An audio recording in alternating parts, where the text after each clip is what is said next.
gusto tenerlos de nuevo y siempre buscando y que me lo permiten tener personajes no cotidianos usualmente de la vida, pero que ha sido como una forma también, como decía en la introducción, una forma de darle el seguimiento hacia lo que es la conferencia anterior, que si alguno de ustedes estuvieron y si no, por supuesto, la pueden ver, que era de Satoshi Nakamoto, el creador del Bitcoin, dentro de esto y dando un poco de idea.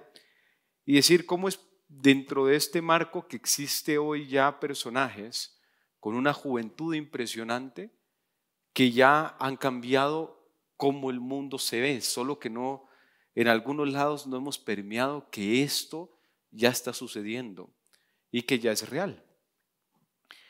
Y lo más interesante es que después de iniciativas, por ejemplo, como el Genius Act que acaba de pasar Donald Trump en Estados Unidos, esto va a ir acelerándose cada vez más y más. Y entonces a veces el sentimiento que se tiene es como estar alrededor de los 90 hablando sobre el Internet. Y me acuerdo a esa entrevista impresionante que le hicieron a Bill Gates y donde Bill Gates decía, el Internet, vamos a poder escuchar partidos de béisbol. Y la gente decía, pero ya lo hacemos en la radio. Y le decía, pero vamos a poder escuchar partidos de béisbol en todo el mundo. Entonces empieza uno a cambiar porque explicar el Internet hacia atrás es un efecto muy sencillo hoy en día no cuestionamos el Internet simplemente nos conectamos, nos enojamos cuando el módem nos sirve o la compañía de telefonía más cercana nos sirve, pero ya ni siquiera nos ponemos a pensar qué está pasando. Hoy el mundo ha cambiado. Temas como la seguridad se han ido hacia temas de ciberseguridad. Decía uno de los grandes bancos que reciben algo así como 5,000 ataques por minuto, fácilmente. Pero ninguno de nosotros está enterado que hay todo un tema de defensas y ataques y esto dentro del Internet. Y lo asumimos tan sencillo como la forma de conectar el Bluetooth al carro. Y si yo le preguntara a cualquiera de ustedes cómo funciona el Bluetooth, ¿cuál es la lógica? No habría importancia, ¿no? Pero la diferencia de la conferencia de hoy y a lo que quisiera llevarles es que esto, así como el Internet tuvo su momento, este momento que comenzó en el 2009, hoy ya está siendo una realidad y cada vez más. Y entonces el punto es claro, ha habido cualquier cantidad de mitos, temas alrededor, procesos, pero al final esto está para quedarse. Y esto ya cambió el mundo y muy pocas veces podemos ver que hay personas, en el caso de Satoshi Nakamoto no se sabe quién, pero en el caso de Vitalik, personas que cambian en el mismo momento y podemos ver que va a tener que vivir con su creación y su cambio el resto de su vida. Normalmente los cambios los notamos usualmente después de la política o implementamos.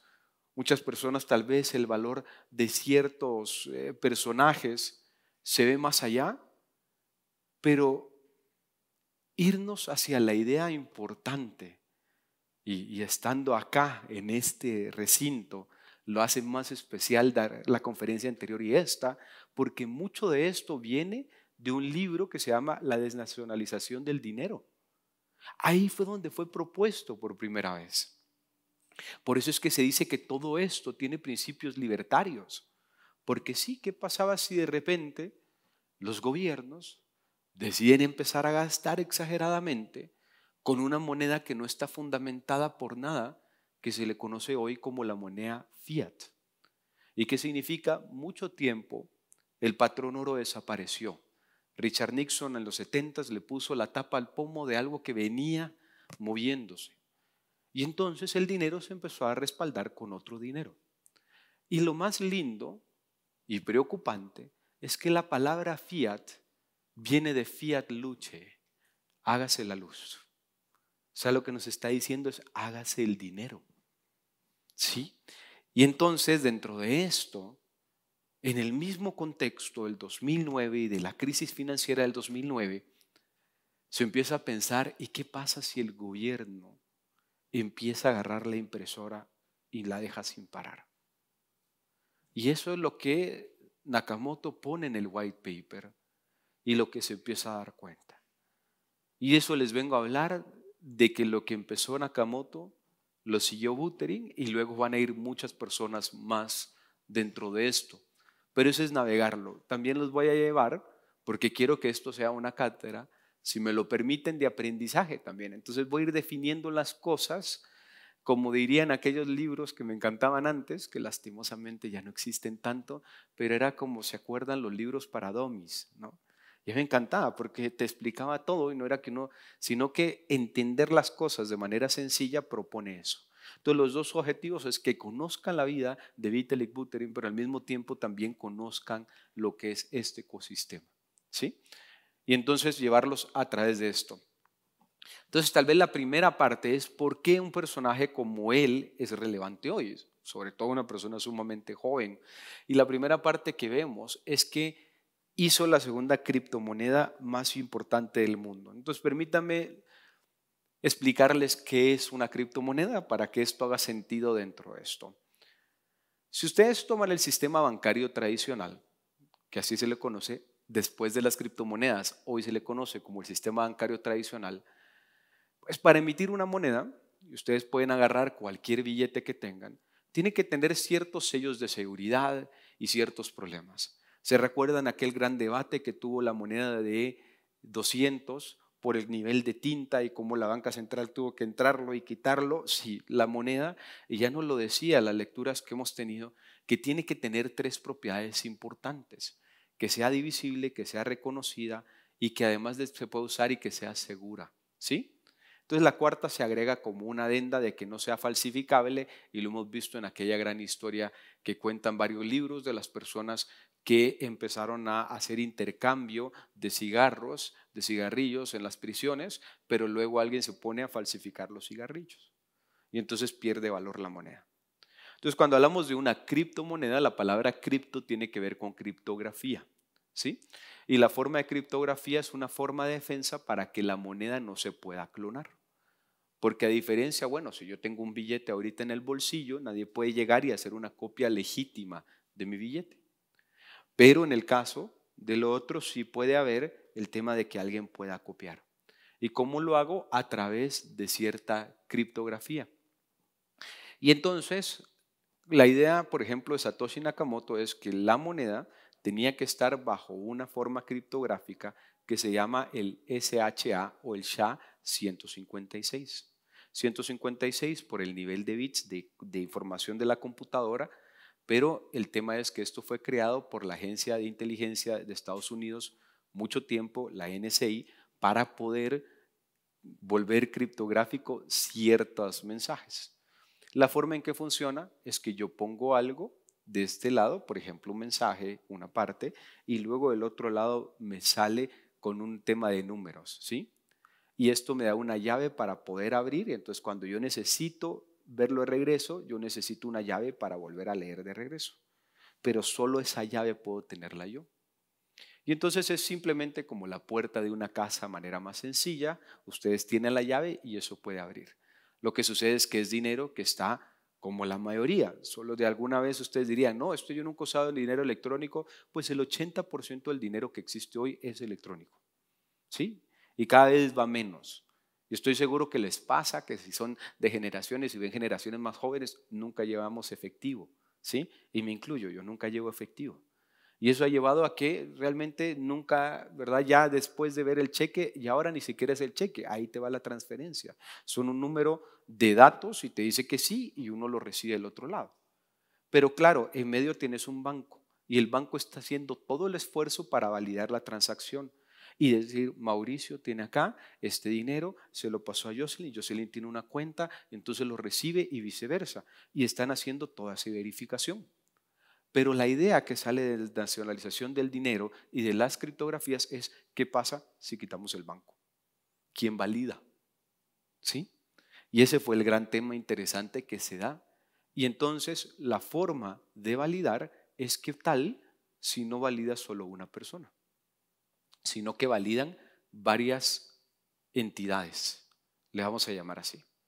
La validación de transacciones en un banco ahorita no es que alguien esté diciendo, sí, Mauricio le envió a Jocelyn, check. No, sino que es una computadora. Y la computadora valida de un lado del otro y va haciendo las transacciones bastante rápido para poder hacerlo. Y esa es la validación. Entonces lo que decía es, ¿qué pasa si esa computadora la distribuimos en varias computadoras? Y cada una valida. Y eso hace que si yo ataco esta computadora que está acá, las otras demás siguen vivas validando. Entonces nadie puede alterar transacciones.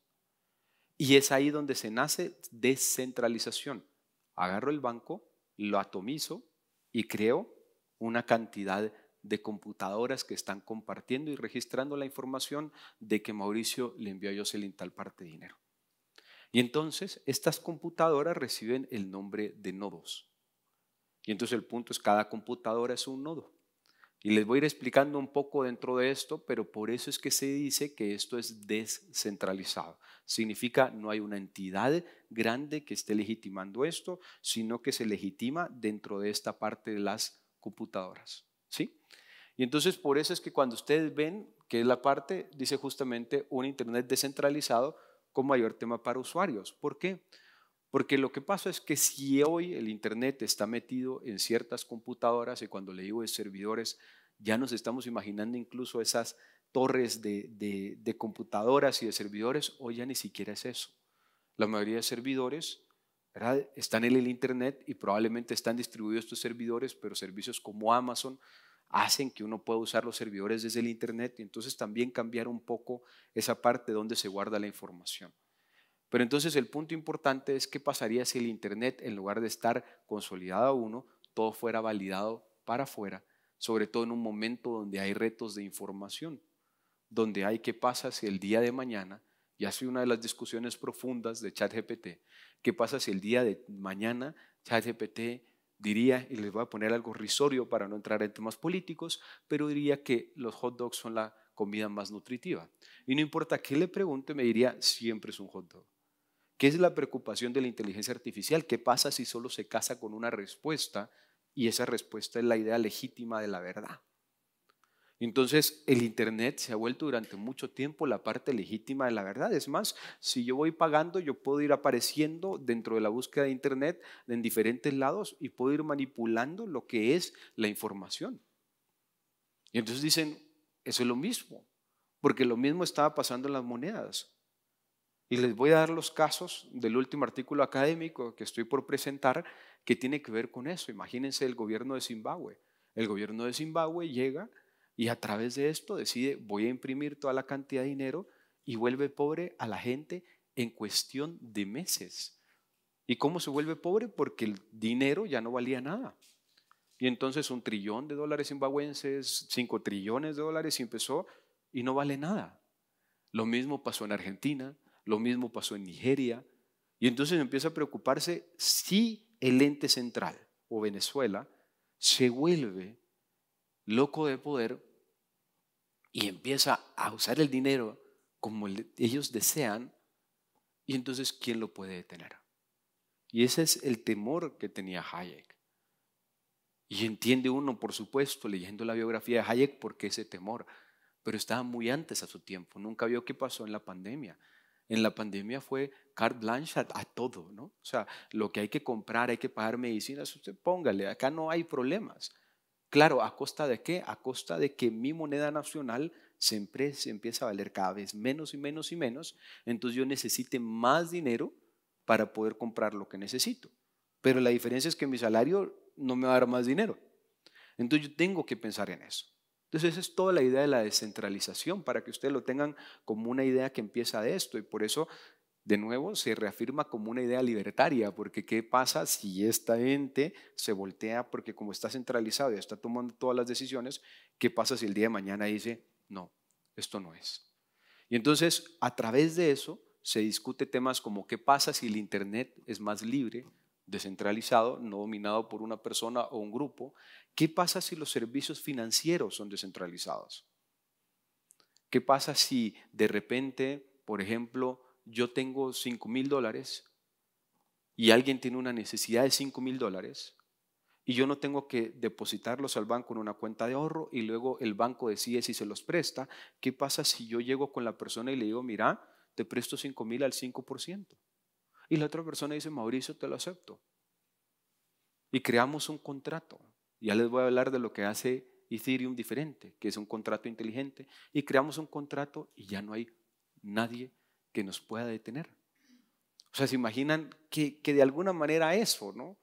Son temas que ya habían. Es la misma idea hermosa detrás de la idea del cuchubal, ¿no? Que a mí me parece el instrumento financiero de lo más interesante que tenemos en nuestro país. Es una forma de préstamos que se va dando por otro lado y que uno lo va pagando a cuotas, dependiendo si te toca al inicio o al final. Pero es un préstamo sin necesidad de intervención.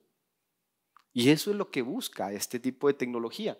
Entonces, llevarlo dentro de esto, y por supuesto vamos a hablar de los NFTs y vamos a hablar un poquito de esto, pero lo voy a ir llevando poco a poco para no abrumarlos dentro de este lado. Pero lo que quiero que se lleven de esta diapositiva es un mundo descentralizado, ¿sí? Un mundo que no dependa de solo una persona para esto. Entonces, el niño que ven acá es Vitalik Buterin con su computadora. La parte interesante es que él nace en Kolomna, Rusia, y lo hace en una familia donde su padre, curiosamente, era científico de computación. Y entonces, dentro de esto, a los 6 años va para Canadá y ahí es donde recibe este tema interesante, pero lo más interesante es que quien le enseña Bitcoin es su papá. Y su papá estaba con la idea. ¿Por qué? Porque venía de Rusia, porque había pasado ciertos temas, había visto lo que era un gobierno fuerte tomando decisiones y dice, hace sentido. ¿Verdad? Y no es por iniciar temas de paranoia, pero si uno ya va viviendo temas, y sobre todo ese es el mal del economista, ya va viendo uno cosas, uno va diciendo, ¿y qué pasa si de verdad un gran país o una entidad se vuelve lo suficientemente grande como para dominar todo? Que son las advertencias de películas como Wall-E, por ejemplo, si la han visto. O sea, yo creo que es la advertencia más grande de decir qué pasa si alguien se vuelve demasiado grande y puede limitar la realidad. Entonces, lo ven ahí porque dentro de esto lo ven con la computadora, un gran aficionado a juegos de video, y su papá le insistía y le insistía. Una persona altamente proficiente en matemáticas. Él se reconoce a él mismo como una persona que sabía que era diferente, ¿verdad? De que nunca iba a poder sacar, y lo dice, nunca va a poder sentir lo que es sacar un 75% de promedio, ¿verdad? Porque no puede, o sea, su mente no lo deja.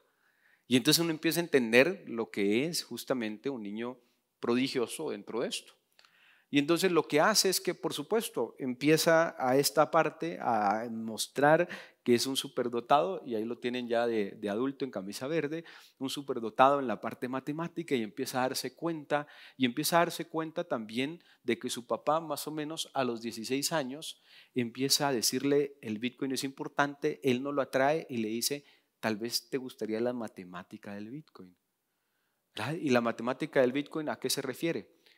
Por ejemplo, para el 2141 se va, ceteris paribus, la computadora cuántica se va a minar el último Bitcoin. La forma de minar el último Bitcoin es que hay un sistema que se llama un sistema Proof of Stake, y es que es un tema, una ecuación matemática que tiene que ser resuelta por estas computadoras que son nodos, ¿se acuerdan? ¿Verdad? Y van minando, hay mineros que van tratando de resolver la ecuación, y quien la resuelve primero recibe un Bitcoin, ¿sí? Y así era como la parte inicial. Entonces, ¿qué es lo que interesante? Que decía, y que lo entiende Nakamoto y lo entiende Buterin, el sistema solo funciona con incentivos. Entonces, este minero va a llegar, va a vender el Bitcoin, va a tener plata y va a volver a intentar resolver un problema. Solo que la diferencia es que el problema se va haciendo cada vez más complejo y normalmente tiene una limitante de 7 a 10 minutos para resolver el problema, ¿sí? Entonces, ajustan la complejidad y entonces se va dando una moneda cada cierto tiempo. Pero en el caso de Bitcoin, las monedas son finitas, por lo cual son deflacionarias. Entonces, ¿cuál es la matemática detrás? Primero, el sistema criptográfico que no permite crear 2 Bitcoins al mismo tiempo o gastarlos al mismo tiempo. El sistema de distribución de a qué minero gana y cómo gana. El sistema de incentivos que tiene que tener para que cada una de las personas termine con lo que necesita. Y luego toda la parte de cómo se validan las transacciones.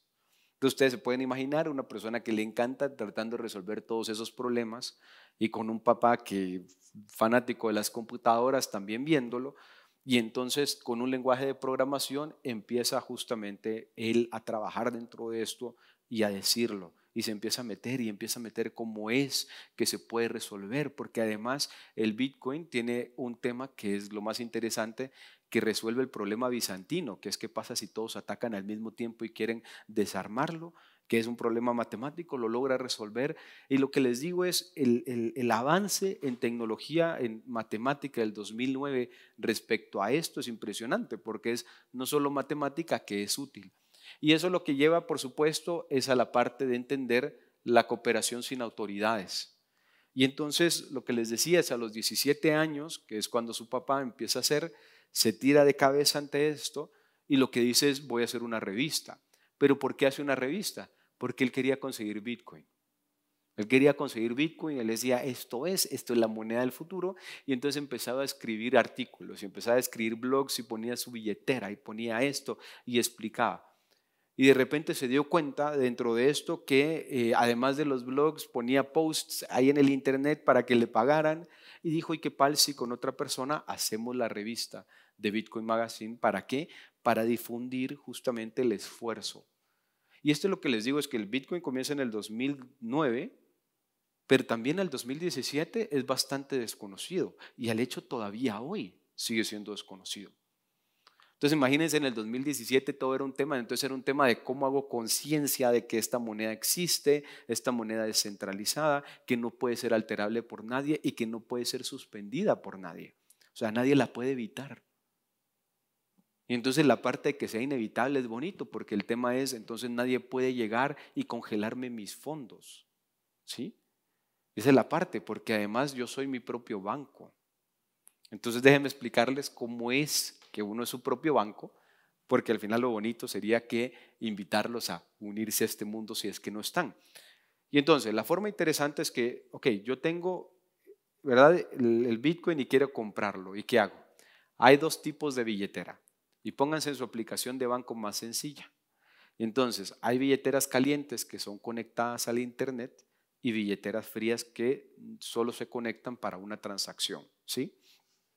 Billeteras calientes es lo que conocemos hoy como cualquier exchange de compra y venta dentro de esto, y billeteras frías son de seguridad. ¿Cuál es la idea dentro de esto? La billetera es como mi infraestructura normal de app donde envío transferencias, ¿sí? Pero ¿qué es lo que pasa? Yo pongo mi clave, mi número, y, ¿verdad?, y me toma un face recognition dependiendo del teléfono móvil y me deja pasar.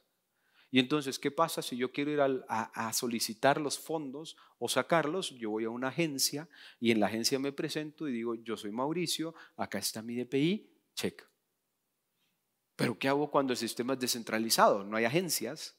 Y entonces la billetera tiene cierta cantidad de frases, palabras que ya se han demostrado que son difíciles de lograr resolver, y entonces pueden ser 12 o 24 y yo las tengo que meter para sacar los fondos.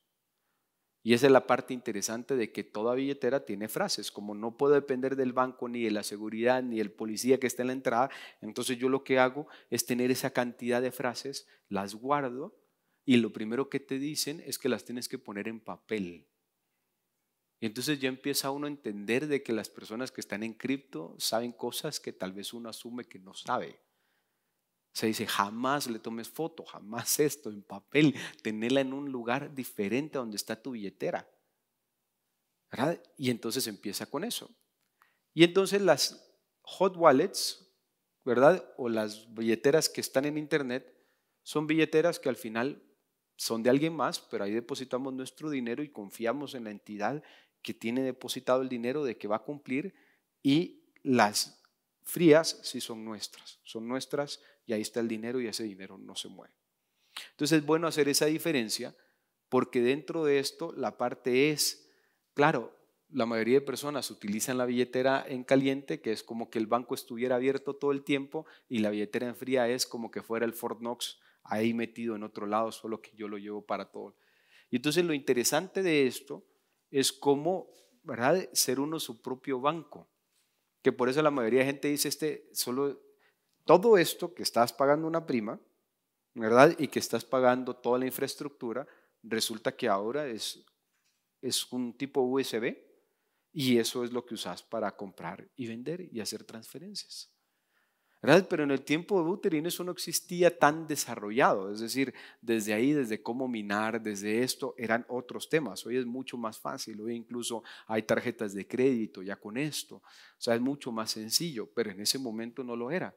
Entonces lo que dice es, voy a empezar a enseñarle a las personas sobre todo cómo funciona y cómo es el Bitcoin y qué está haciendo y qué está desarrollando, y es un poco esa idea, ¿no? Porque también venía, si ustedes toman el año 2017, venía del gran problema de este señor que acaba de ser perdonado por el presidente Trump, que hizo la plataforma Silk Road. Y Silk Road fue lo que lastimosamente le dio una mala reputación al Bitcoin por un momento, porque era un mercado negro, ¿verdad? De compra y venta de lo que fuese a través de Bitcoin, porque Bitcoin no era, supuestamente era anónimo. Y solo quiero agregar algo, porque es también desmitificar muchas cosas. Bitcoin o cualquier tema dentro de la cadena de bloques, si vamos a hablar de ella, no es anónimo, es seudónimo, ¿sí? En el momento en que yo sé que esta billetera pertenece a la persona, ya estuvo. Ya está identificada todas las transacciones en el Internet. Entonces también por eso es importante, porque no es, la gente cree que es un anonimato como escondido, no es tan cierto, ¿sí? Y entonces empezó a capacitar sobre eso y ahí es donde entendemos un poco entonces por qué es que el Bitcoin y le causa atractivo a él, porque si se dan cuenta, ¿verdad? A los 17 años comienza a ver eso y de ahí uno empieza a ver, bueno, ¿qué le pasó? Y la mayoría de personas siguen sin entender lo que fue la crisis financiera del 2008. La crisis financiera del 2008, se los voy a resumir si no han visto y si quieren ver la parte larga, la mejor película para verlo es The Big Short y es súper fácil de explicar, pero les voy a dar la versión de verdad de TikTok, ¿no? De 3 minutos. Entonces, la versión de esto es, de repente empieza a haber un sistema en el cual los bancos empiezan a dar préstamos sin ningún tipo de preguntas. Los famosos ninja, no income, no job, no assets, podían tener préstamos de 350,000, 500,000 y más dólares, ¿sí? ¿Y por qué? Porque había demasiada liquidez en el mercado, que lo que significa liquidez es había demasiado dinero disponible. Y entonces los bancos empezaron a prestar. Básicamente, esto lo habíamos visto también en el 2001 en España, esto no era algo nuevo, pero el tema es que empezaron a prestar y a prestar y a prestar, pero ¿qué pasa cuando alguien no tiene ni trabajo, ni ingresos, ni activos? Pues lo más probable es que si no tiene trabajo, no tiene ingresos, y si no tiene ingresos, no va a poder pagar, y si no tiene activos, el banco no recupera nada. Lo que financieramente se conoce como de una cuenta por cobrar a una cuenta incobrable. Y entonces eso pasa. Y la forma en que los bancos empezaron a prestar y todos se volvieron bastante avariciosos porque decían se puede ganar mucha plata, mira estoy poniendo tantos préstamos, lo estoy haciendo muy bien, se empezaron a comprar los demás bancos y de repente llega un punto donde ya no pueden pagar, se crea un dominó de que no se pueden pagar, la gente empieza a ver su portafolio de préstamos y se da cuenta no voy a recuperar nada de esto. Además que sí, habían comprado casas, pero si uno compra una casa y otra casa y otra casa, el precio de las casas va para arriba y cuando ya todo el mundo se da cuenta que cae la burbuja, los precios van para abajo. Entonces, si recuperaba algo a precios ridículos. Una casa de 700,000 la recuperaba a 100,000. Entonces, todas esas pérdidas se empezaron a dar.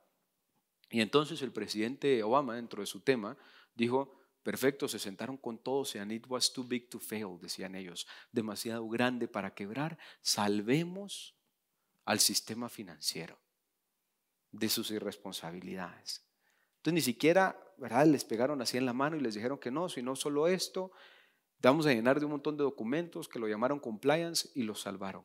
Pero ¿a costas de quién? A costas del ciudadano a través de impuestos. Impuestos para la eternidad. Y muchas de las personas dentro de esto, que son los mismos que luego se lo quieren seguir como una adenda, hicieron un movimiento que es el GameStop, justamente, y que hay todo un documental sobre esta acción GameStop, lo que se dan cuenta es que para recuperarse los bancos tenían una deuda de su casa de 7% y la pasaban a 15, a 20, a 25. Entonces la gente que estaba pagando empezó a perder también sus casas. Entonces hubo un sentido como decir, wow, acá alguien no está jugando limpio. Y eso es lo que motiva justamente esta primera parte del primer texto. Empieza a decir, si no va a jugar limpio, ¿qué vamos a hacer? ¿Verdad? Si el sistema está amarrado, ya todos los jugadores están, ¿qué vamos a hacer al respecto? Y entonces en el 2009, ¿verdad? Satoshi escribe esto y ya para el 2011 es donde Vitalik Buterin justamente comienza a darse cuenta de esto. Y entonces él comienza a darse cuenta y se da cuenta de que este sistema y que esta parte gubernamental comienza a ser cada vez más retadora. Y entonces él empieza a ver ciertos temas que son importantes. Primero, para que Bitcoin funcionara, les había contado el algoritmo este SHA-156, era cierta cantidad. Hay uno más alto, el 256, utiliza más memoria, pero Satoshi Nakamoto quería que pueda ser utilizado por todos, que no todos tenían que tener una supercomputadora, sino que pudiese correr los nodos y los mineros pudiesen minar en su momento en computadoras bastante sencillas. Entonces lo hace y lo crean también con ciertas limitaciones, que es que yo no puedo construir cosas sobre lo mismo. Al momento que Buterin lo hacía, yo no puedo ir como construyendo diferentes partes. La forma más sencilla de hacerlo, y es por eso que al final no se pueden contratos complejos, yo solo le podía decir, mándele, ¿verdad? 0.5 Bitcoin a Jocelyn, punto. Lo que Buterin quería hacer es mándele a Jocelyn y luego cuando Jocelyn recibe el dinero, divida entre 3 cuentas y esta será una cuenta de inversión, una cuenta de ahorro y esto. O sea, si se dan cuenta, como darle más instrucciones a la transacción. No se podía, entonces solo era de un lado para otro. Por eso es que si nos vamos acá hacia la parte de atrás, se llama peer-to-peer, porque es yo con una persona, nada más. ¿Verdad? Él tiene dinero, yo tengo dinero y dentro de esto eso es lo que pasa. Pero Vitalik Buterin lo que quería era construir diferentes temas, porque ¿qué pasa si yo llego y quiero hacer un préstamo? Un préstamo, por más que sea peer-to-peer, ¿cómo defino yo, dentro de este caso, en el ejemplo anterior, qué pasa si quiero que me deposite semestralmente o que me deposite cada año? Entonces tengo que hablarle y decir, mira, te toca ahorita depositarme o tiene que ser de un solo golpe. Y ese era el problema de Bitcoin. Él decía, no, ¿cómo podemos hacer para hacer contratos distintos? Y eso ya abre toda una amplitud. Y luego, por supuesto, el lenguaje de Bitcoin era más complicado de llevar hacia otro nivel y, por supuesto, no había la parte de los contratos que se dan dentro de este lado. Y entonces, como él no encuentra cómo hacerlo dentro de Bitcoin, o sea, no sabe, decide juntarse con un grupo de personas y vamos a hacer algo nuevo. Y vamos a hacer algo nuevo que está montado sobre eso, pero que el propósito es que esto pueda ayudar a crecer de otras maneras. Porque Bitcoin se miraba como dinero digital, como el oro digital y como una reserva de valor y ha ido cambiando diferentes temas, pero simplemente como parte de transacción. Pero luego, ¿qué pasa si yo quiero hacer el Internet descentralizado? No lo podría hacer a través de Bitcoin. ¿Qué pasa si yo quiero certificar, por ejemplo, los títulos y decir para que nadie los clone? No lo podría hacer a través de Bitcoin. Entonces se dan cuenta de esto y ahí es donde él escribe justamente su white paper. Y el white paper normalmente es como la propuesta filosófica detrás. Y lo que él dice dentro de esto, a sus 19 años, él empieza y dice qué pasaría si uno pudiera crear una plataforma donde se pudieran dar instrucciones y las instrucciones lo que pueden hacer es que hagan programas. Y entonces, ¿qué pasa si yo puedo tener una billetera descentralizada? ¿Qué pasa si puedo tener arte descentralizado? Y empieza toda una idea construida de ahí. Y utiliza todo el tema de contratos inteligentes, que de hecho, de esos contratos inteligentes, una persona que ya estaba acá, justamente, comienzan con la idea de alguien llamado Nick Szabo. ¿Sí? Y Nick Szabo define, creo que honoris causa justamente la universidad, define lo que es un contrato inteligente, son formas automáticas de ir haciendo procesos, ¿verdad? Que es si entonces deposita esto, haga esto y distribuya lo de esto y esto pasa y entonces ya se estaba hablando, Vitalik Buterin, con las ideas de Szabo, estaba hablando de la automatización, que hoy ya en la inteligencia artificial se está haciendo, ¿verdad? Que si esto, por ejemplo, imagínense que el contrato de un profesor fuese de que entonces si llega a tales clases, las imparte y dentro de esto pague en este momento. Entonces ya no tendría que haber alguien que dice dentro de esto, sino simplemente se van haciendo y se paga. Entonces automatizar pagos, ¿verdad? Y que ya es algo que hoy la banca en línea hace, pero que empezó la idea desde ahí, ¿sí? La automatización, la forma mecánica. Entonces por eso les pido que siéntense en el 2013. Váyanse a ese momento en el 2013 y acuérdense cómo la banca era. Porque eso es lo interesante. Las ideas de la parte cripto también va empujando la finanza tradicional. Porque dice, si yo no hago esto, entonces lo otro. Ahora yo puedo dejar pagos programados, etcétera. En el 2013 les apuesto que no era así. Pensemos en el 2013 y era otra época. Eran otros tipos de temas. Y entonces cuando uno empieza a ver eso, empieza lo que decía era, él quiere crear una computadora que cualquiera puede ejecutar programas sin tener la necesidad de alguien. Entonces les explico por qué esto se llama la Ethereum Virtual Machine. ¿Y qué es esto? Cuando dice una computadora, él está hablando de las computadoras como nodos corriendo un mismo programa de computación que puedan validar todos estos contratos y todo este esfuerzo. Entonces estamos viendo como la misma forma de que en lugar de que una persona valide y no se imaginen una forma de una computadora, sino un montón de computadoras corriendo el mismo programa al mismo tiempo para decir sí, Mauricio está haciendo esto, Mauricio subió esto, esta es la parte. Y entonces simplemente, por eso es que es tan difícil entenderlo, porque asumimos que la centralización es súper sencilla. Y no.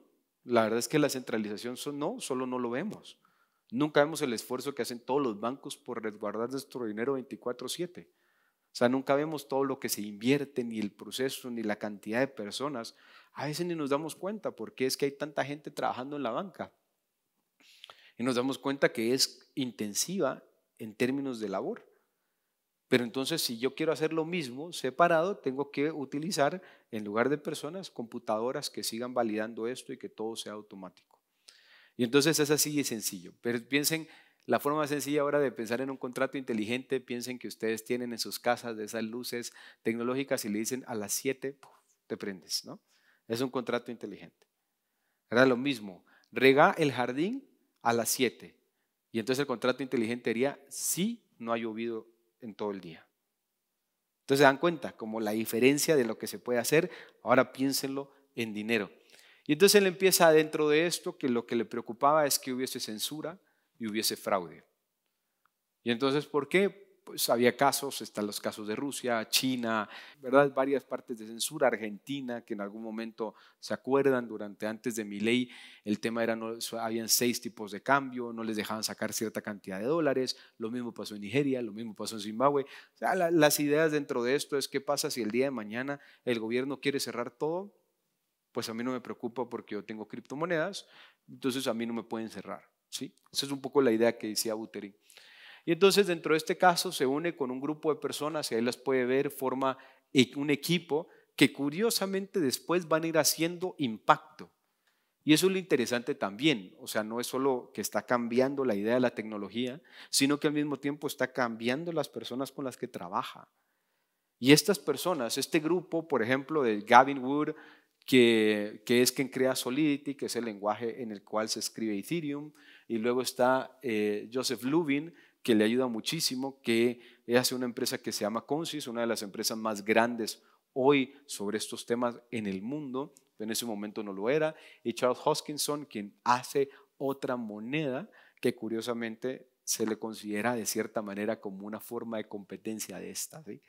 Pero es decir, es como ese club, si han leído la historia del club de PayPal, ¿no?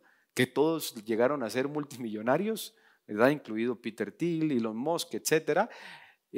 Acá también pasó lo mismo. Y entonces una forma interesante también de hacerlo y de empezar a desarrollar. Luego escogen de los lugares más interesantes, ¿verdad? Escogen a Zug en Suiza porque era el único lugar, imagínense, para ese año 2013 que estaba dispuesto a buscar nuevos sistemas financieros. ¿Sí? Imagínense dentro de este lado, entonces se consolidan ahí y se hacen, por eso se le llama el Crypto Valley, no el Silicon Valley por los, ¿verdad? Por los chips de silicon, sino que Crypto Valley en ese sentido porque ahí empiezan a desarrollarse todos y dicen, ok, perfecto, necesitamos dinero para echar a andar todas estas computadoras, todos estos temas, y se hace lo que se conoce como un ICO, que es Initial Coin Offering, como un IPO, solo que, ¿verdad? De monedas. Y entonces el ICO lo que hace es que voy a lanzar esta moneda, tú llegas y pagas, en este caso con Bitcoin, y compras una cantidad de monedas. ¿Y qué es lo que haces? Le apuestas a que la moneda va a ir, como en términos de criptomonedas, to the moon. O sea, que va a ir hacia arriba, ¿sí? Y esa es toda la idea.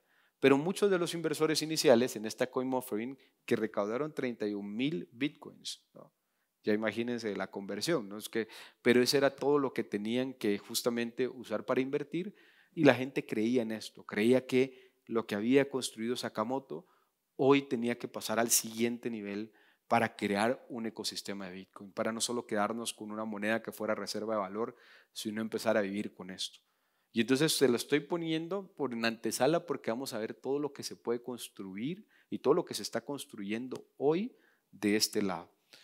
Entonces, cuando pasa eso, ¿verdad? Lo empiezan a reconocer.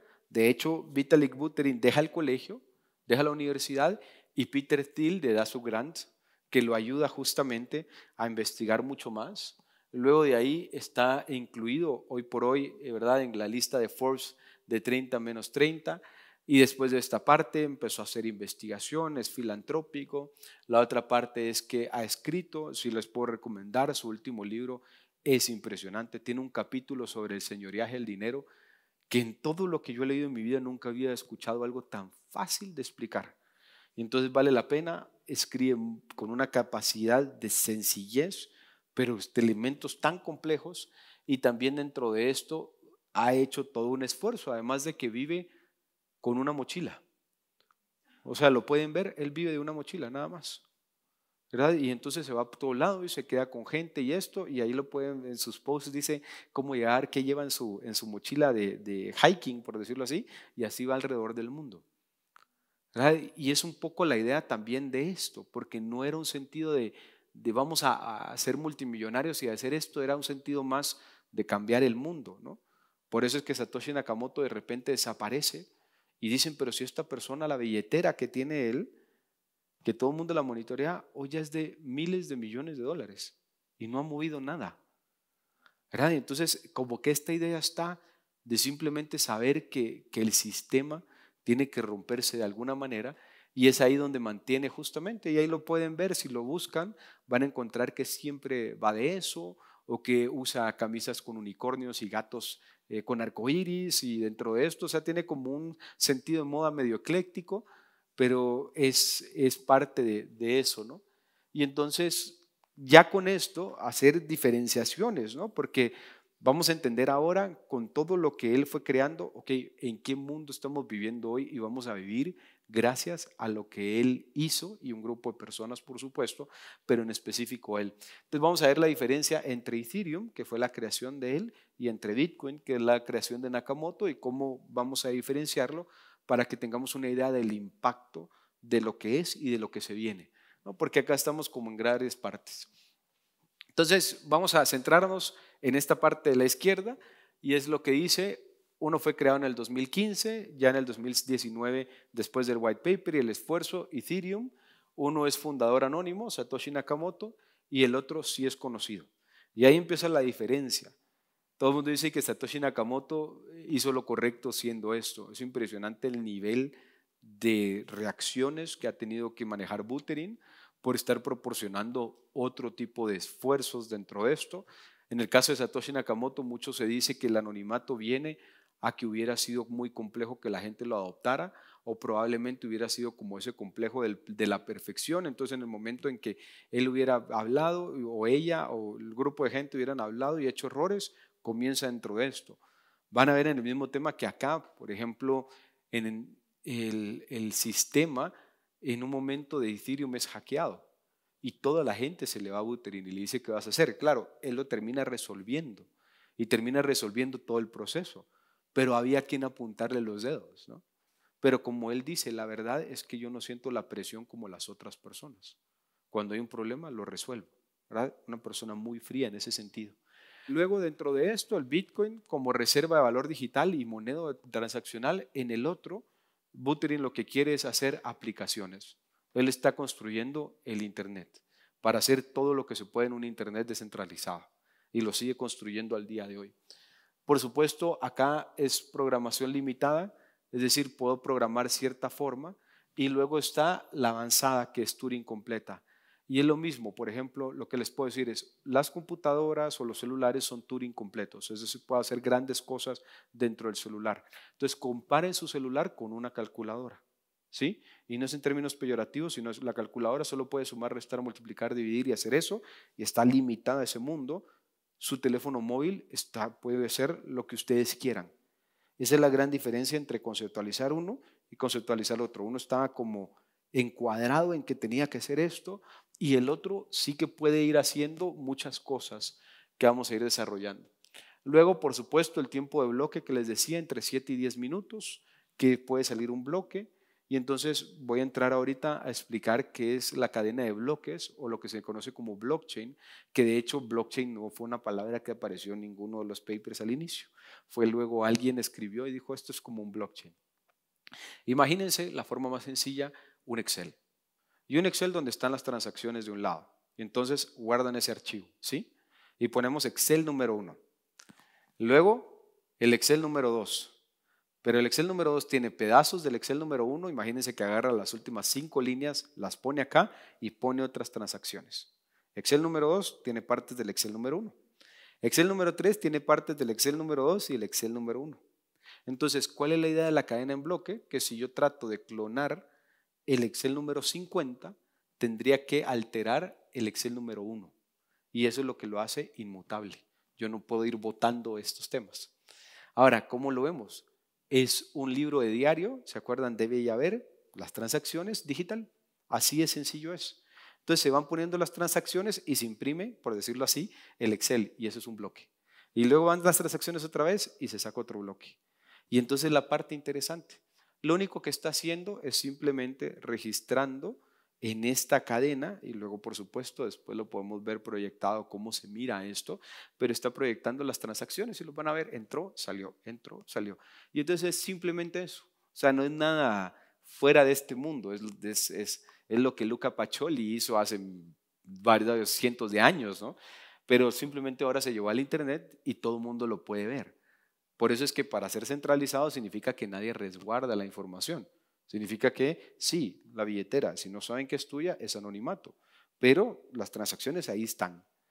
Y entonces por eso uno puede ver y seguir personas que tienen muchísimo dinero y decir, bueno, ¿qué están comprando y qué están vendiendo?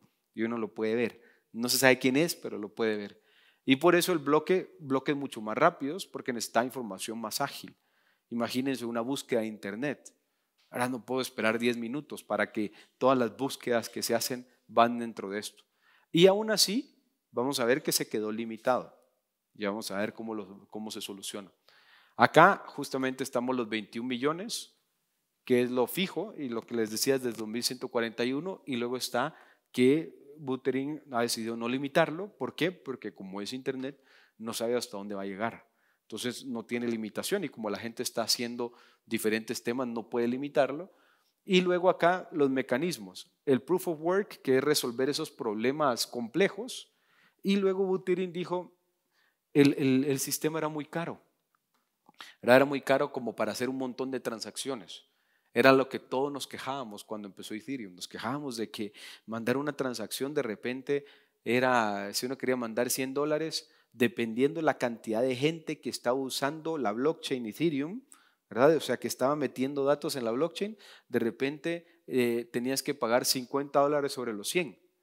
Y eso se llamaban gas fees, ¿sí? Así le pusieron. Y entonces el tema era que decía uno, ¿verdad? ¿Y qué si tengo que hacer una transacción ahorita, la voy a pagar a 50? Y entonces ya uno pensaba mucho si las transacciones las hacía. Entonces dijo, vamos a aligerar el sistema por 99.9%, haciendo algo que se llama prueba de participación. ¿Y qué significa esto? Que para poder tener tu computadora que valide bloques. Hicieron todo un tema matemático impresionante y el paper se llama Casper, si lo quieren leer, pero la parte matemática es interesantísima. Llegaron a que tenía que dar 32 Ethereums. Que 32 Ethereums es el lugar donde le duele a la gente si pierde esa cantidad de dinero, pero no lo suficiente para que solo los que tienen muchísima plata puedan entrar. Y entonces, ¿qué es lo que pasa? Así de sencillo, dice uno, bueno, yo quiero que mi computadora valide las transacciones, ¿verdad? Ya no tiene que resolver problemas. Y acá está, mando a la billetera de Ethereum, que habíamos hablado, que es una cold wallet, ¿verdad? Los 32 Ethereums. Y ellos me dicen, perfecto, para validar te vamos a dar entre 3 y 5% sobre esos 32, independientemente del precio, que eso es lo bonito, que tiene dos formas de ganar. Si Ethereum llega es 5% de 44,000 y si llega mañana a 5,000, entonces 5% es 5,000 y si llega mañana a 6,000 es 5% de 6,000. Entonces uno se juega esa parte y dentro del otro lado, entonces ya puede uno tener una computadora que valida transacciones. Y así hay muchísima gente. Ahora, ¿tiene que hacer algo uno? No. Tiene que asegurarse que tiene buen internet y de que la computadora no va a estar off. Si está off, lo pueden sacar a uno del programa y le devuelven la plata, ¿verdad? Y entonces uno tiene que ver y tiene que estar dispuesto a no manipular el código para hacer validaciones erróneas que también lo puede detectar la computadora. Entonces, así es como se hace la prueba de participación. Y entonces cualquiera que pueda tener Ethereum, ¿verdad? Ether, que es Ether, que se llama la moneda, puede llegar y meterse a un pool. Y entonces, ¿qué significa? Hay pools como grupos de donde puede uno poner Ethereum, porque tal vez no todos tienen 32, ¿verdad? Solo multiplíquenlo hoy por 4, por $4,000, imagínense lo que tienen que poner. Y entonces dicen, bueno, yo tengo tal vez 0.5 Ethereums y lo pongo en este pool con otras personas y luego eso se usa para apoyar computadoras que validen eso, ¿sí? Entonces hay formas de financiamiento. Y esa es la gran diferencia porque tenemos que ver la parte descentralizada. Entonces, Bitcoin es diferente porque es resistente a la inflación, porque de nuevo se va a imprimir menos, que era un poco los problemas. Segundo, es alto nivel de seguridad, por eso el sistema de cambiarlo no sigue siendo el proof of work, sigue siendo el gran sistema de seguridad. La única preocupación que está ahí de cómo va a ser la computadora cuántica, ¿no? Porque ya puede ir resolviendo los problemas mucho más rápidos. Entonces hay dos retos, por ejemplo, ahorita El Salvador acaba de, como ustedes saben, El Salvador fue el primer legal tender, el primero que aceptó, luego el Fondo Monetario lo empujó para que no fuera, pero de igual manera el presidente de El Salvador está acumulando Bitcoin y aunque no es el país que tiene más Bitcoin, Bután está a años luz de Bitcoin, ellos decidieron minar Bitcoin desde hace un montón de tiempo y están haciendo un montón de plata dentro de eso, pero no es el caso. Pero la parte interesante es que las billeteras del gobierno están ahí, ¿verdad? Y están públicas porque es la blockchain y se da. Pero ahorita recientemente acaban de dividir todo el dinero, que son creo 62,000 bitcoins, lo acaban de dividir en 14 billeteras distintas.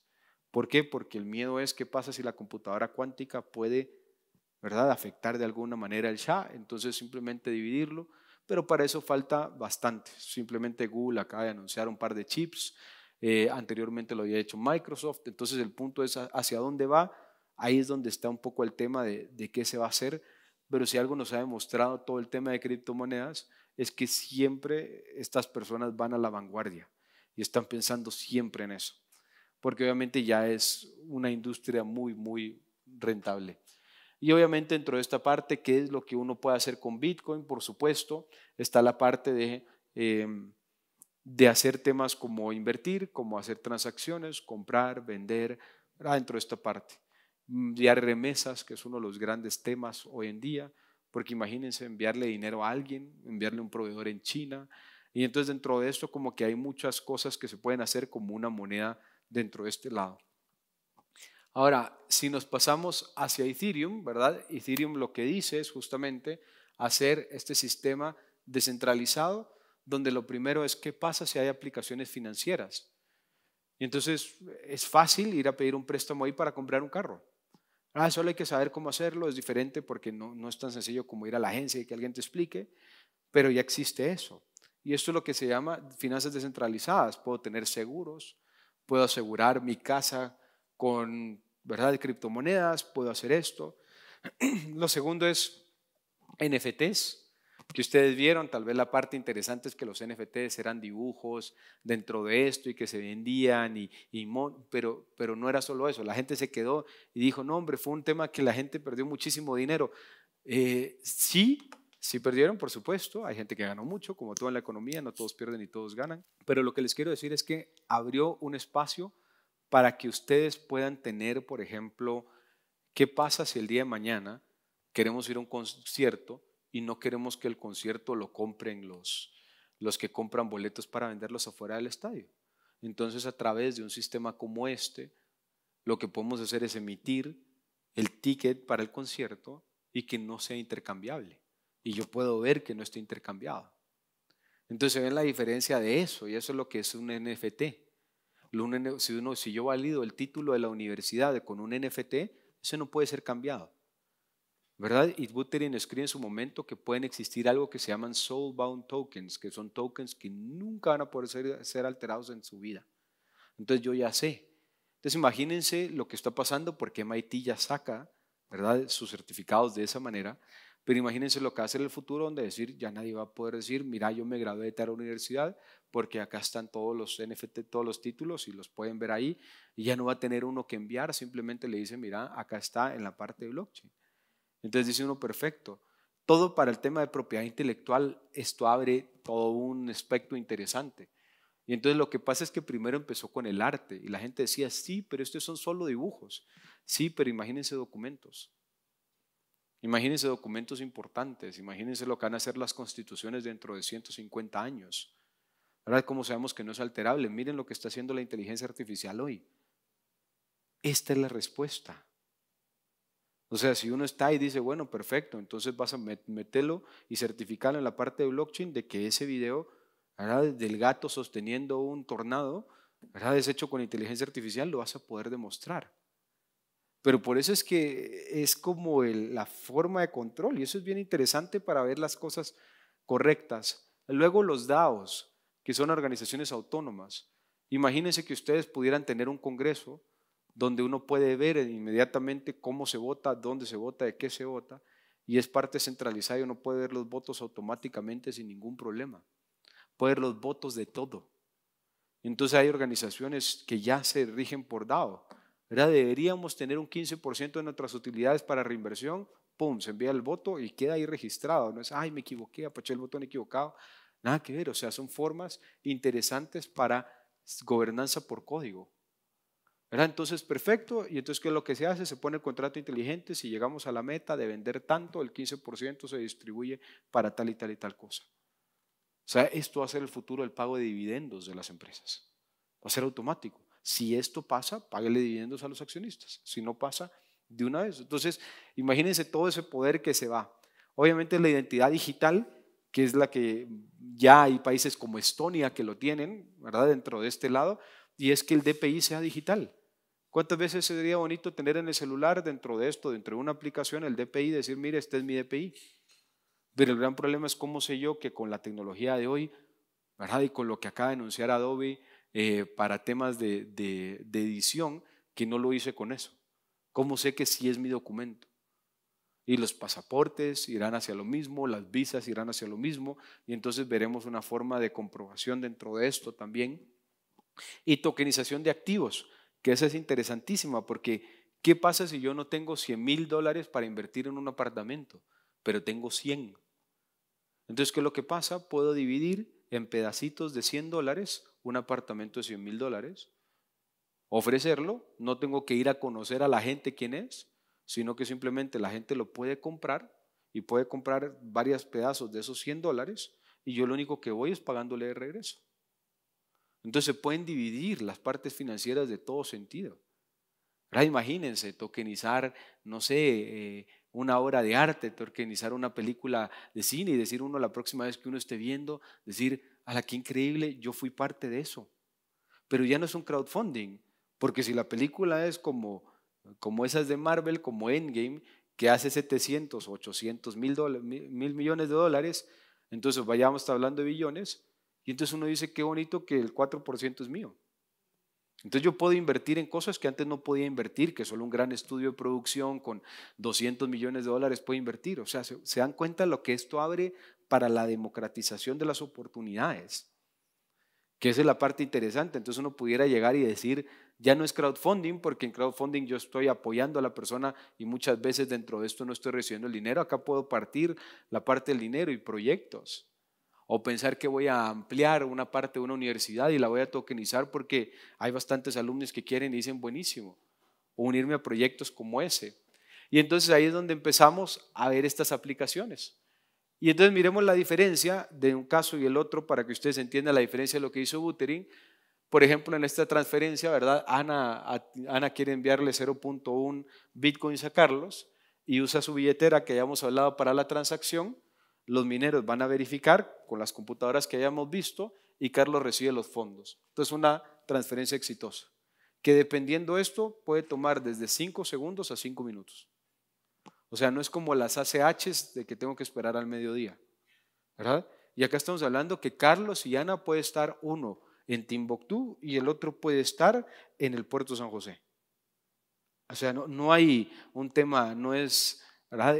Obviamente no es como la parte, no hay código SWIFT, no hay IBANs, no hay ver esto, no. El dinero llegó 5 o 10 minutos, se acabó. Entonces, ¿qué es lo que Buterin proponía? Que Ana crea un contrato para su apartamento y Carlos envía 2 Ethereums al contrato, el depósito más el primer mes. Entonces el contrato automáticamente le entrega una clave y cada mes el contrato cobra automáticamente de esa cantidad, va cobrando la renta. Entonces yo ya sé que la persona no la tengo que perseguir. Imagínense lo que uno se podría liberar de inquilinos utilizando contratos inteligentes y diciendo, bueno, el contrato es para 12 meses, perfecto, lo vas poniendo acá y se va debitando y se acabó. Yo no te doy seguimiento. ¿Verdad? Entonces es parte interesante porque no solo se transfiere valor, sino que también se pueden hacer procesos sin necesidad de agencia. Y por eso era que los contratos inteligentes que él desarrolla son autoejecutables primero, son inmutables, que es decir, ya no se pueden cambiar, una vez se firmó el contrato, se firmó hasta que se finaliza, son transparentes y confiables. Entonces ustedes pueden verificar el contrato y pueden decir esto es. Que este es uno de los grandes temas que se está empezando a ver para el gobierno. ¿Qué pasa si el contrato que le dieron para hacer la carretera, entonces tiene que mostrar las fotos, tiene que mostrar el progreso y esto, y en base a eso se paga? ¿Verdad? Es decir, el mundo podía ser mucho más transparente en ese sentido hacia esa parte. Luego están las aplicaciones descentralizadas que hoy van a ser temas interesantes, lo que habíamos visto, finanzas descentralizadas donde uno puede pedir préstamos, puede hacer esto y es fácil. A veces uno pone como colateral, por ejemplo, Ethereum y dice, perfecto, voy a pedir $4,000, voy a dejar de colateral un 0.5 de Ethereum, que son $2,000, y me prestan $4,000. Si yo no pago, el banco se queda con el Ethereum, ¿verdad? Y ya estuvo. Entonces lo interesante es que se presta mucho más porque como estas monedas tienden a crecer, como le ha pasado al Bitcoin, ¿verdad? Y que ha pasado a 120,000 a esto, entonces como que el banco dice perfecto. Y entonces es una forma interesante de préstamos con colateral, porque la propia moneda es colateral. Yo normalmente cuando necesito un préstamo para el banco le tengo que decir acá está mi carro, mi casa, mi esto. No, acá está la moneda que vale hoy 80,000 y luego dentro de esto el otro se va a perder como la oportunidad ahí. Luego los juegos que ya existen videojuegos, seguramente vieron temas como, dependiendo de la edad, si tienen hijos como Fortnite y esto. Ahora el tema es que yo puedo vestir a mi muñequito y saber que esa ropa es mía, porque el blockchain me permite que esa ropa que yo compré, puedo hacer diferentes tipos de juegos, puedo comprar terrenos para los juegos como Roblox o como, ¿verdad?, Minecraft o como esto. Ahora imagínense lo que uno puede comprar terrenos y ese terreno es para toda la vida y ha sido toda la parte interesante. Hay de todo. Dentro de esto de acá, por ejemplo, hay una moneda que se llama Pudgy, que son unos Pudgy Penguins, y ayer salió el juego para celular.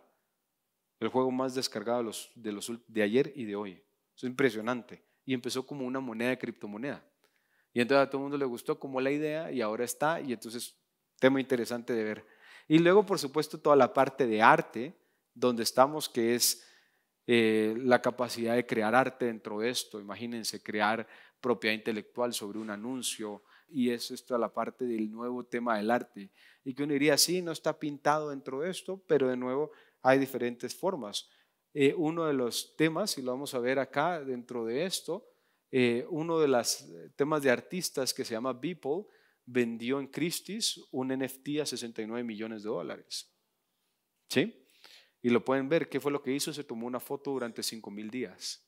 Y es un cuadro con todas las fotos pegadas. Entonces, es decir, es otra forma de entender el arte también. Y entonces acá tenemos como diferentes maneras o formas de ver esto, qué es lo que hablamos. Hoy por hoy existe un dólar del internet que es USDC, USDT, ambos en Ethereum, y que sirven para hacer transacciones y para pagar y para tenerlo. Ya cada vez más gente vive fuera del sistema tradicional y vive más en un sistema como este. Lo que les decía de préstamos, lo que les decía también de inversiones. Mucha gente invierte en este mercado en lugar de en acciones. Es otro mercado distinto.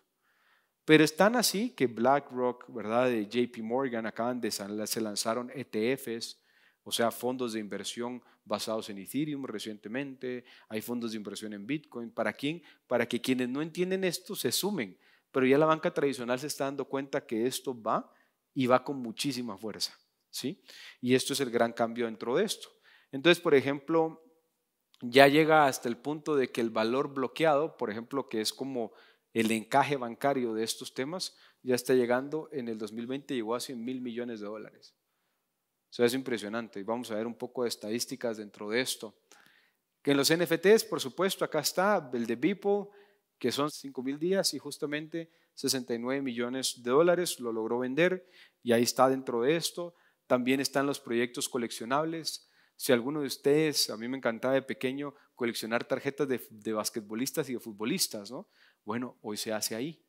Y entonces yo puedo tener mi Michael Jordan, no sé quién será en estos tiempos, pero de eso, y de repente, wow, solo yo tengo ese Michael Jordan y resulta que vale 20 millones. No tengo que meterlo en una bolsita y sellarlo, y no, porque está en el internet y solo yo lo tengo.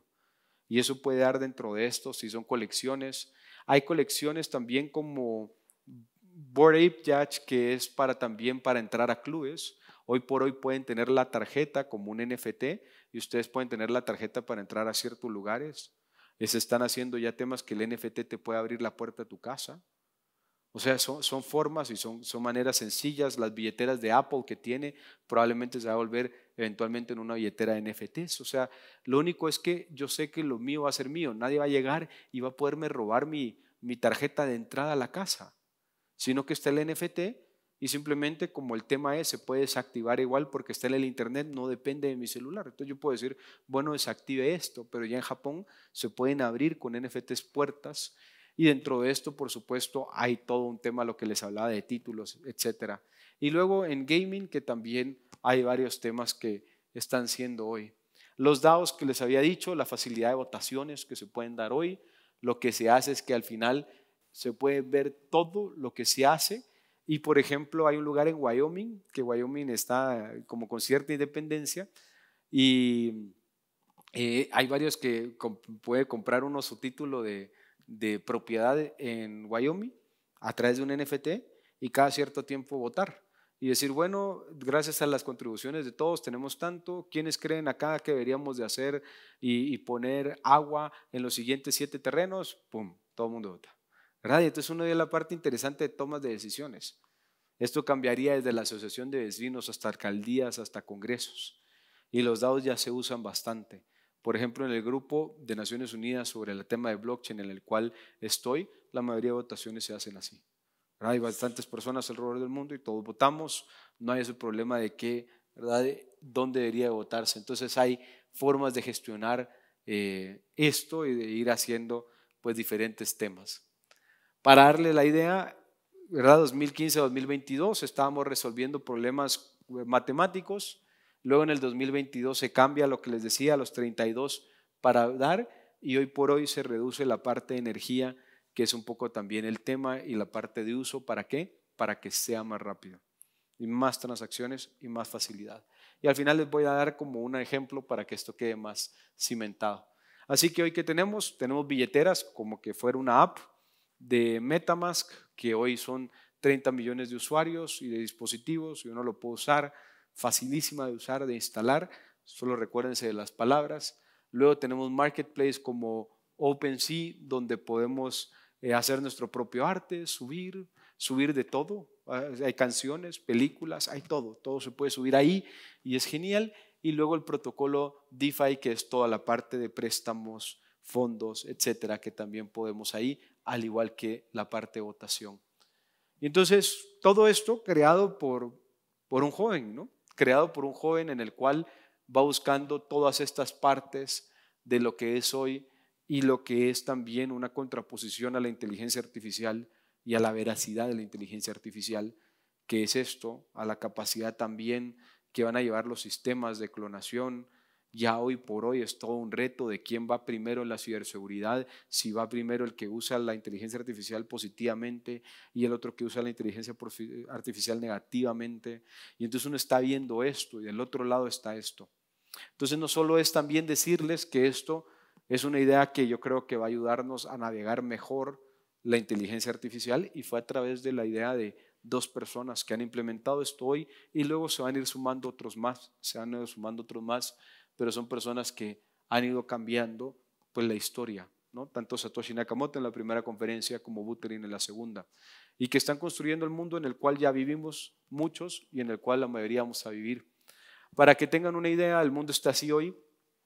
La mayoría de temas es Bitcoin. Lugares como Ucrania, el 22% de la población usa Bitcoin para transacciones, ¿verdad? Dentro de esto, si nos vemos stable, ¿verdad? Ethereum está acá, monedas estables y otras van hasta ahí. Hoy es esto, son 1.5 millones, ¿verdad? En transacciones diarias procesadas. Imagínense, eso es lo que se va pasando haciendo. Por supuesto, queda mucho para crecer, pero ahí está. Hoy más de 4.000 aplicaciones funcionan en lo que Buterin creó, y entonces ahí hay de todo un poco y lo vamos a ver ahora dentro de la presentación. Y luego hay empresas que se han adaptado a esto, ¿verdad? JP Morgan desarrolló justamente con Consi, ¿se acuerdan? Que fue uno de los fundadores, una versión de Ethereum. Banco Santander, BBVA, todos están utilizando smart contracts ya, y esto parece que va a reducir el costo de la banca, se estima entre 30 a 40%, ¿sí? Entonces una idea que viene del otro lado está ayudando dentro de esto. Microsoft, por su caso, ofrece justamente también servicios para configuración y creación de contratos. Meta, antes Facebook, ¿verdad? Exploró justamente la parte de tecnología para eventualmente hacer. De hecho, Mark Zuckerberg quería hacer su propia moneda, que iba a ser en una blockchain dentro de esto, pero luego echó para atrás. Y el punto es, lo ha interesado. Google Cloud también ha empezado a ver esto para darle veracidad y análisis de datos. Y luego, por ejemplo, hay tokenización. Hoy se puede comprar real estate con esto, puede uno invertir en varios lugares, tenerlo. Hay un esfuerzo que se está haciendo liderado por una persona que estudió en esta universidad, de hecho, para tokenizar, y que ha logrado tokenizar en México inversiones de apartamentos. Está pasando también en El Salvador. O sea, es un fenómeno interesante, que lo que quiero es decirles que el hecho que no sea tal vez parte de nuestro día, la pregunta es, tal vez debería de hacerlo. Y entonces, por supuesto, la creatividad que ha pasado, por ejemplo, tenemos a Beeple y a Pack y Xcopy también dentro de este lado. Acá en Guate hay un artista que incluso sus NFTs han sido presentados en Times Square, ¿verdad? Y es decir, Guate ha empujado mucho en esto, hay gente muy buena. La otra parte también es músicos, ¿verdad? Como Kings of Leon, Steve Aoki o Grimes, que han lanzado justamente temas con NFTs, y ha sido también una parte importante. Luego equipos como el Barcelona, la NBA, también utilizan tokens para eso, que te permiten ir de alguna manera interactuando más. Y hoy son más de 700,000 desarrolladores en Ethereum que se organizan alrededor del mundo para reunirse a cada rato y para ir mejorando dentro de esto. ¿Cuáles son los desafíos? Porque no todo es qué es lo que viene hacia adelante para una persona como Buterin, y por eso es que siendo tan joven puede ser positivo, puede ser negativo, le va a tocar todos los retos, le va a tocar lidiar su tecnología con la inteligencia artificial dentro de esto. Lo primero es, por supuesto, lo que hablábamos, las comisiones que cada vez sean más baratas. Lo segundo es la competencia. ¿Se acuerdan que el creador de Cardano fue parte del equipo de él?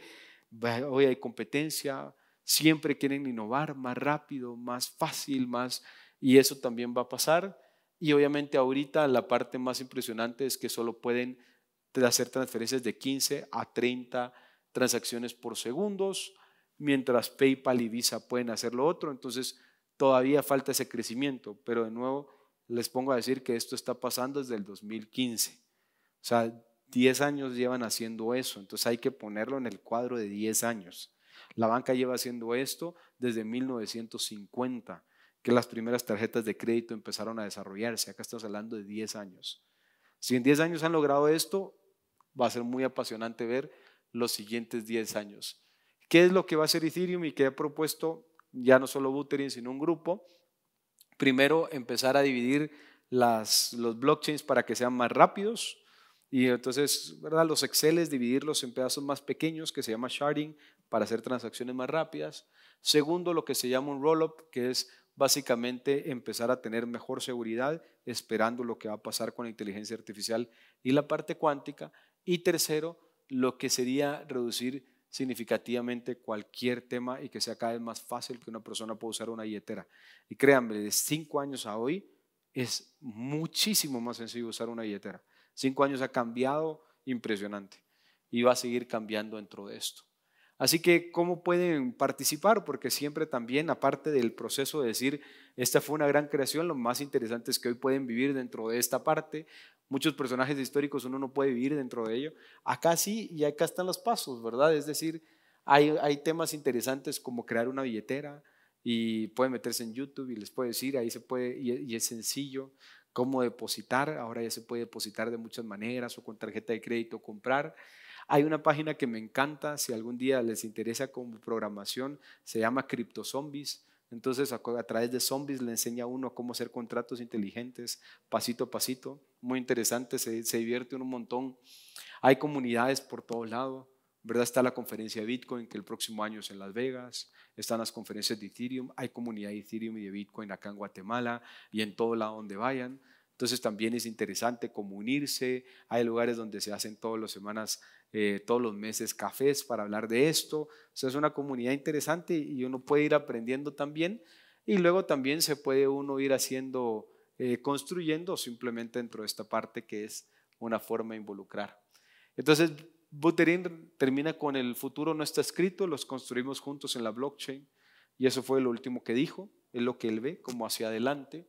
Y es ahí donde es reimaginar la sociedad y los sistemas sociales como hoy los conocemos, basándonos justamente en que no tenemos que creer en una institución, sino que simplemente tal vez la confianza la depositamos en algo más que estar creyendo en instituciones que pueden llegar a hacer, ¿verdad?, bien sus ejecuciones o no.